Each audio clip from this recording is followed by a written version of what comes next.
Renukaswamy murder case A2 Darshan ಲೈಫ್ಗೆ ಪಕ್ಕಾ ಪೆಟ್ಟು ಕೊಟ್ಟಿದೆ.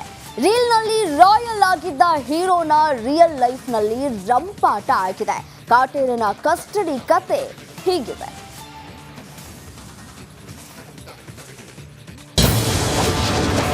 ಪೊಲೀಸ್ ಕಸ್ಟಡಿಯಲ್ಲಿ ಕಾಟೇರನ ಕತೆ, ಸೆರೆವಾಸದಲ್ಲಿ ರೌಡಿ ಗ್ಯಾಂಗ್ನ ವ್ಯತೆ.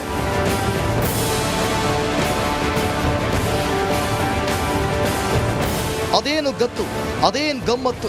ರಿಯಲ್ ಲೈಫ್ನಲ್ಲಿ ರಾಯಲ್ ಆಗಿದ್ದ ರಾಬರ್ಟ್ ಈಗ ಒಪ್ಪತ್ತಿನ ಊಟಕ್ಕೂ ಪರಿತಪಿಸುವಂತಹ ಪರಿಸ್ಥಿತಿಗೆ ತಲುಪಿದ್ದಾರೆ. ಅನ್ನಪೂರ್ಣೇಶ್ವರಿ ಪೊಲೀಸ್ ಠಾಣೆಯಲ್ಲಿರೋ ದರ್ಶನ್ ಲೈಫ್ ಹೇಗಿದೆ ಅನ್ನೋ ಕುತೂಹಲಕ್ಕೆ ಉತ್ತರ ಸಿಕ್ಕಿದೆ. ಹೌದು, ರೀಲ್ನಲ್ಲಿ ಹೀರೋ, ಪೊಲೀಸ್ ಠಾಣೆಯಲ್ಲಿ ಕೊಲೆ ಸಾರಥಿ ವಿಲನ್ನೇ. A2 ದರ್ಶನ್ ಅನ್ನ ಪೊಲೀಸರು ಸಾಮಾನ್ಯ ಖೈದಿಯಂತೆ ನೋಡ್ತಿದ್ದಾರೆ. ಸ್ಪೆಷಲ್ ಟ್ರೀಟ್ಮೆಂಟ್ ಇಲ್ಲ, ಸ್ಪೆಷಲ್ ಸವಲತ್ತೂ ಇಲ್ಲ. ಎಲ್ಲರಂತೆ ಲಾಕಪ್ನಲ್ಲಿ ಇಟ್ಟು ದರ್ಶನ್ ವಿಚಾರಣೆ ನಡೆಸಲಾಗ್ತಿದೆ. ರೈಲ್ ಹೀರೋನ ರಿಯಲ್ ಲೈಫ್ ಹೇಗಿದೆ ಅಂತ ನೋಡುವುದಾದರೆ ಅನ್ನಪೂರ್ಣೇಶ್ವರಿ ಠಾಣೆ ಪ್ರತ್ಯೇಕ ಸೆಲ್ನಲ್ಲಿ ದರ್ಶನ್ ವಾಸವಾಗಿದ್ದಾರೆ. ದರ್ಶನ್ ಸೆಲ್ನಲ್ಲಿ ಒಂದು ಚಾಪೆ, ಒಂದು ಕುರ್ಚಿ ವ್ಯವಸ್ಥೆ ಇದೆ. ಸದಾ ಚಾಪೆ ಮೇಲೆ ಮಲಗಿ ದೀರ್ಘಾಲೋಚನೆ ಮಾಡ್ತಾರೆ. ಇದನ್ನು ಬಿಟ್ಟರೆ ಸ್ಥಳ ಮಹಜರು, ಜಡ್ಜ್ ಮುಂದೆ ಹಾಜರು, ಇದೇ ದಿನಚರಿಯಾಗಿ ಬಿಟ್ಟಿದೆ. ಒಟ್ನಲ್ಲಿ ದಿನ ಬೆಳಗಾದ್ರೆ ಹಾಯಾಗಿ ಜಾಲಿ ಲೈಫ್ ಲೀಡ್ ಮಾಡ್ತಿದ್ದ ಡಿ-ಬಾಸ್ ಈಗ ಫುಲ್ ಕನ್ಫ್ಯೂಸ್ ಆಗಿದ್ದಾರೆ. ಮುಂದೇನು ಅನ್ನೋದು ತಿಳಿಯದೆ ಜೈಲಿನಲ್ಲಿ ಚಿಂತೆ ಮಾಡುತ್ತಾ ಕೂತಿದ್ದಾರೆ. Bureau report, Republic Kannada.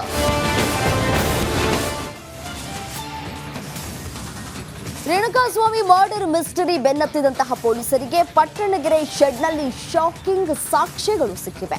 ಆ ಸಾಕ್ಷ್ಯಗಳು ಡೆವಿಲ್ ಗ್ಯಾಂಗ್ನ ಕರಾಳ ಮುಖವನ್ನ ಬಿಚ್ಚಿಟ್ಟಿವೆ. ಇದೇ ಶೆಡ್ ಅನ್ನ ಕ್ರೈಮ್ ಸ್ಪಾಟ್ ಆಗಿ ಮಾಡಿಕೊಂಡಿತ್ತ ಈ ಒಂದು ಡೆಡ್ಲಿ ಗ್ಯಾಂಗ್ ಅನ್ನೋದು ಪ್ರಶ್ನೆ ಈಗ ಉದ್ಭವ ಆಗ್ತಾ ಇದೆ. ಆ ಕುರಿತ ಕಂಪ್ಲೀಟ್ ಡೀಟೇಲ್ಸ್ ಇಲ್ಲಿದೆ ನೋಡಿ. ನಡಿ, ಈಗ ಶುರು ಮಾಡೋಣ. ಕೇಸರಿಯಿಂದ ಮನೋಲ್ಲಾಸ ಮನಸ್ಸು ಮತ್ತೇರಿ ಕುಣಿದಾಡಿದೆ ನೋಡು, ಮನಸ್ಸು ಮತ್ತೇರಿ ಕುಣಿದಾಡಿದೆ ನೋಡು. ಕ್ಷಣ ಕ್ಷಣವೂ ಆಚರಿಸಿ ಕೇಸರಿ ಹಬ್ಬ. ವಿಮಲ್ ಬಾಯಲ್ಲಿ ಹೇಳಿ ಕೇಸರಿ.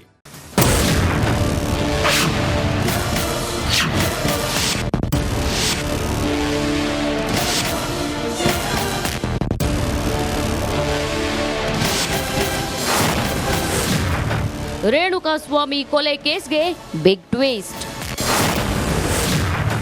ಎಫ್ಎಸ್ಎಲ್ ತಂಡವನ್ನೇ ಬೆಚ್ಚಿ ಬೀಳಿಸಿದ ಆ ಘಟನೆ. ರೇಣುಕಾಸ್ವಾಮಿ ಹತ್ಯೆ ಪ್ರಕರಣದಲ್ಲಿ ಹೆಜ್ಜೆ ಹೆಜ್ಜೆಗೂ ಸ್ಫೋಟಕ ಸತ್ಯಗಳು ಹೊರಬೀಳ್ತಿವೆ. ತನಿಖೆಯನ್ನ ಚುರುಕುಗೊಳಿಸಿದ ಅಧಿಕಾರಿಗಳು ಪಟ್ಟಣಗೆರೆ ಶೆಡ್ನಲ್ಲಿ ಸ್ಥಳ ಮಹಜರು ನಡೆಸಿದ್ರು. ಸಾಕ್ಷ್ಯಗಳನ್ನ ಸಂಗ್ರಹಿಸಲು ಶೆಡ್ಗೆ ತೆರಳಿದ್ದ ಎಫ್ಎಸ್ಎಲ್ ತಂಡ ಅಕ್ಷರಶಃ ಬೆಚ್ಚಿ